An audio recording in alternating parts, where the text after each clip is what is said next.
जज्बा रखे हमेशा जीतने के लिए, जज्बा रखे हमेशा जीतने के लिए, किस्मत बदले या ना बदले वक्त जरूर बदलता है।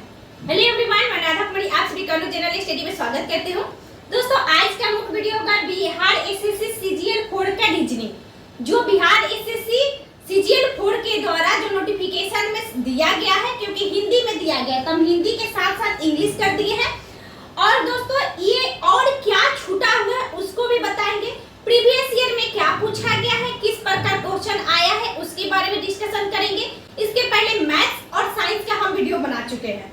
और रीजनिंग साइंस एक ऐसा सब्जेक्ट है जिसपे आप पकड़ खुली बनाइए, यानी आपको जो भी उसका सिलेबस है, चाहे डिस्क्रिमिनेशन है, ऑब्जर्वेशन है, रिलेशन कंसेप्ट है या अर्थमेटिक रीजनिंग है, यह रीजनिंग एक ऐसा चीज है ना जो प्रैक्टिस से, मतलब रीजनिंग का कोई कंसेप्ट नहीं होता है। और कोई आप अगर नए स्टूडेंट है या थोड़ी सी आप मेहनत करते हैं तो आपका माइंड इतना चलने लगेगा। अगर पुराने स्टूडेंट जो है वो लोग मेहनत किए होंगे तो उन लोग को खुद पता होगा कि रीजनिंग नहीं कोई सिखा सकता है, नहीं कोई समझा सकता है। वो आपके कंसेप्ट, आपके माइंड पर डिपेंड करता है कि आप किस प्रकार सोचते हैं और कैसे बनाते हैं, ठीक। और ये रीजनिंग में दोस्तों मात्र जो बिहार एसएससी सीजीएल 4 है वो 12 से 13 चैप्टर के बारे में जिक्र किया है। चलिए हम स्टार्ट करते हैं। एनालॉगिंग में जिसको दोस्तों सदृश बोलते हैं, यह चैप्टर है जो कि आप बुक में देखिएगा। जैसे कि पीयूष वार्ष्णेय सर जो है पढ़ाते भी यूट्यूब पर, उनका एक बुक भी है, या लुसेंट का भी बुक है, चौहान जी का बुक है, बहुत सारे बुक है। अगर आपका कंसेप्ट क्लियर नहीं है तो टीचर को देखकर आप एक बार बुक भी बना सकते हैं। और वो टारगेट लेकर एक दिन में एक वीडियो को खत्म कीजिए और उसी दिन उस चैप्टर को बनाइए, तब आप जाके कोई भी प्रीवियस ईयर लगाइए। देखिए, प्रीवियस ईयर उससे भी क्लियर किया जा सकता है, ओनली वन प्रीवियस ईयर। लेकिन जिनका रीजनिंग जो पहले पढ़े ही नहीं है, मेरे तक उनको कुछ आता ही नहीं है, तो जिनको नहीं आता है वो प्लीज आप वीडियो देखिए, आप बुक जरूर रखिए, या तो लुसेंट रखिए, कोई बुक रखिए। आपको एक बार बनाना पड़ेगा। जिसको पता ही नहीं है कि मामा के भाई क्या लगेंगे, तो उसके लिए क्या कंसेप्ट होगा, आपका दिमाग कितना चलता है, ये तो आपको जब तक प्रैक्टिस नहीं कीजिएगा तो पता नहीं चलेगा। तो देखिए, मैं जैसे पढ़ी हूँ, मैं बोलती हूँ प्रैक्टिस सेट से मेरा बेहतर हुआ है, लेकिन प्रैक्टिस सेट से बेहतर हुआ है, बट हम लोग का कुछ ना कुछ कंसेप्ट क्लियर था। हम पहले चाहे कोई भी स्टूडेंट जिनका कंसेप्ट क्लियर है, उनका reasoning practice set previous year से क्लियर हो जाता है। लेकिन जो नए स्टूडेंट है वो टीचर्स का जरूर फॉलो कीजिए, तब प्रीवियस ईयर में जाइए। तो समानता करते हैं, डिफरेंसेज है जो कि आपको बुक में दिया है, भिन्नता है, एस्थेटिकल इमेजिनेशन जो कि इमेज देख के बताना रहता है कि इसका क्या होगा सदृश, इसको समस्या समाधान हिंदी में लिखा हुआ है। एनालिसिस जो कि एनालिसिस करना है, ये इस प्रकार है, मतलब कौवा ए है तो ए क्या होगा, ठीक है, एनालिसिस करना है। विजुअल मेमोरी जो कि किसी को देखकर बताना है कि हाँ इसका कैसे ये होगा। अगला है दोस्तों कैलेंडर एंड डाइस। कैलेंडर और डाइस नहीं दिया है बिहार एसएससी सीजीएल 4 में, लेकिन पूछा गया है।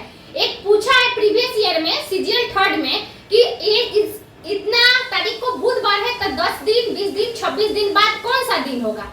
तो यह एक कैलेंडर में आता है, तो कैलेंडर आप जोड़ लीजिएगा, कैलेंडर जरूर पढ़िएगा। डाइस दोस्तों जैसे काला, लाल, पीला, हरा, ऐसे 3 डाइस देता है। अब बोलता है काला के विपरीत क्या होगा, तो काला के विपरीत क्या होगा प्यारे दोस्त, उस प्रकार का भी क्वेश्चन पूछा गया है। यानी डाइस कैलेंडर आप जोड़ लीजिएगा और जरूर पढ़िएगा डाइस कैलेंडर। उसके बाद है दोस्तों क्लॉक, डाइस कैलेंडर क्लॉक, ठीक है। ये 3 चीज, और एक चौथा बोलेंगे वाटर इमेज एंड जिसको हम लोग मिरर इमेज कहते हैं, उसको देख लीजिएगा। पेपर फोल्डिंग, ये भी मैं लिखी हूँ।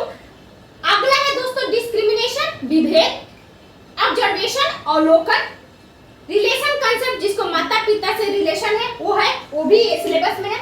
अर्थमेटिक रीजनिंग जैसे कि 95 का संबंध 105 से है तो 100 का संबंध क्या होगा, इस प्रकार मैथमेटिकल रीजनिंग में आता है। अर्थमेटिकल नंबर सीरीज दोस्तों जैसे 26, 25, 24, 30 ऐसे करके आगे आगे देता है, उसी प्रकार जो मैथमेटिकल रीजनिंग उसी प्रकार का प्रैक्टिस करना है। अगला है दोस्तों कोडिंग डिकोडिंग। कोडिंग डिकोडिंग आप लोग जानते हैं कि ABC है, उसके बाद DEF है, तो आगे क्या होगा, मतलब ये तो नॉर्मल में बता रही हूँ, कोडिंग डिकोडिंग में वो आता है। अगला है कथन एवं निष्कर्ष जिसको स्टेटमेंट एंड कंक्लूजन संयोजन कहते हैं, उसको भी आपको प्यारे दोस्त देखना है। अगला है कि पूर्वधारणा एवं कथन, इसको भी पढ़ना है। यानी बिहार एसएससी सीजीएल 4 के लिए इतने सारे आपके पास सिलेबस होना चाहिए। और प्रीवियस ईयर में देखिएगा दोस्तों, तो इससे एक बात मैं बता दूं कि हार्ड क्वेश्चंस नहीं पूछा गया है। जिनका प्रीवियस ईयर बन जा रहा है वो बस आप प्रैक्टिस सेट और प्रीवियस ईयर को ही लगाइए। जिनका नहीं बन रहा है वो टीचर्स का वीडियो देखकर कंसेप्ट को क्लियर कीजिए। अगर उससे भी आपका प्रीवियस ईयर से नहीं बनता है टीचर्स को देखने के बाद, तब आप बुक लीजिए। क्योंकि बिहार एसएससी सीजीएल 3 या सीजीएल कोई भी हो या बिहार एसएससी इंटर लेवल हो, वह एसएससी सीजीएल के तर्ज पर ही चलता है। उसी से उठाकर चुराकर क्वेश्चंस को ऐड करता है। ये चीज ध्यान रखना होगा कि सीजीएल के तहत हार्ड नहीं होता है, रेलवे के तहत हार्ड नहीं होता है। अगर आप एसएससी का प्रीवियस ईयर बना लेते हैं तो आपका कोई क्वेश्चंस नहीं छूटेगा।